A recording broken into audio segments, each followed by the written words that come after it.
Good morning, it's January 22nd. This is To My Liberal Friends. In 2016, Donald Trump shocked the nation and the world by defeating Hillary Clinton to become the 45th President of the United States. I've long thought that the two most surprised people in that night were Trump and Clinton. Hillary Clinton was confident she would win, and Donald Trump was not sure he would win. The result was that Trump was not really prepared to become president at that time. More than 60 Democrats refused to attend, talk about election denial. While as a defeated opponent, Hillary Clinton did turn up, she would later label him as an illegitimate president. Back then, Trump was greeted by thousands of protesters in D.C., kicking off the anti-Trump resistance mover. Rancor and anxiety were in the air, as many were not sure what the brash real estate developer would bring to the White House or to the world. This denial of Trump continued throughout the 4 years of his presidency. He was forced to undergo multiple investigations. He was accused of engaging in collusion with Russian operatives to win the presidency. Because Trump was not really prepared to enter the Oval Office, he made some mistakes in who he hired.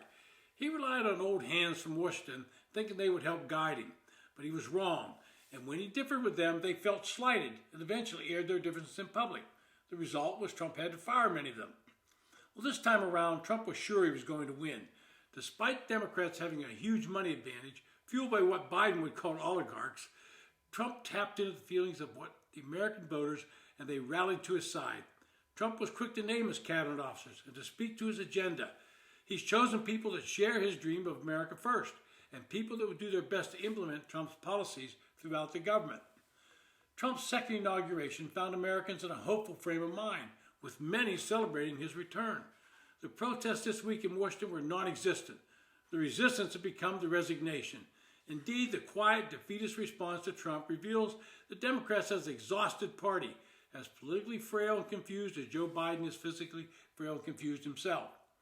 This exhaustion comes because Biden and Democrats did not lose an election in November. Their worldview was rejected too. It was as much a moral as political defeat.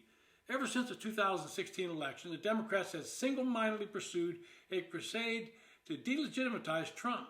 They carried through to the run-up of the 24 election as they waged a campaign of lawfare that sought to throw him in jail. Instead of mounting substantial arguments against his programs and policies, they thought branding him beyond the pale as a convicted felon, a Nazi even, would be enough. Over and over, he's called a fascist. For the past 4 years, Biden and his fellow Democrats have engaged in a move to push their progressive ideas on the American public. First, it was adopting critical race theory in education. This curriculum divided students into categories such as oppressors and oppressed based on their color of their skin. White students were told they were inherently racist, as they did not believe they were. Corporations were encouraged and in some cases demanded that they embrace environment, social governance principles, ESG, in how they operated their companies. At universities and throughout the government, it was expected that diversity, equity, and inclusion would supersede merit when hiring or promoting. Those who did not sign up to this were either demoted or terminated. Democrats pushed their green programs. Electric vehicle mandates became the norm. Even the buying public refused to get on board. Automakers were losing significant amounts of money on every electric car.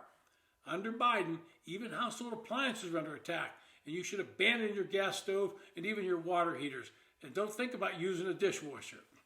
The point is, Democrats listen to those elites that live in liberal urban cities and assume that those in suburban and rural areas of the country would recognize their wisdom if they would just listen. While Trump's most ardent MAGA fans are celebrating his inauguration, the rest of the population are simply breathing a sigh of relief. Relief that the woke elite, fronted by Biden and Harris, is no longer calling the shots. It's like a weight off our backs. People don't know for sure what Trump will do or how he will respond to the challenges that lie ahead. But at this moment, there's some space, a possibility, to get our living standards in society back on track, now that we're free from the dead hand of the Democratic and cultural elite. And that leaves us with the Democratic Party in total disarray. In the U.S. Senate, the Democratic leader Chuck Schumer is trying his best to delay the confirmation of Trump cabinet members. Under Senate rules, cabinet officers have 30 hours of debate allocated for them. On many occasions in the past, these hours are waived and cabinet officers are voted on and confirmed. We saw it done with Marco Rubio. It's becoming obvious that all of Trump's cabinet employees will be confirmed, but Democrats will stall the process out, thinking they're gaining some moral victory by delaying these men and women from being installed as leaders in the government. The Republican caucus in Congress has some differing factions, and they're not always able to get on the same page. It appears that Trump is finally able to muster some party unity, but Democrats are seeing fissures in their normal unity as the progressive wing is lashing out at those that don't adhere to their liberal orthodoxy. When you come from a deep blue urban district, you can take that stance, but then you might lose the next election. You do well, all politicians do. Those in those swing districts, you adapt and maybe start listening to your constituents. This has been To My Liberal Friends. Thanks for listening.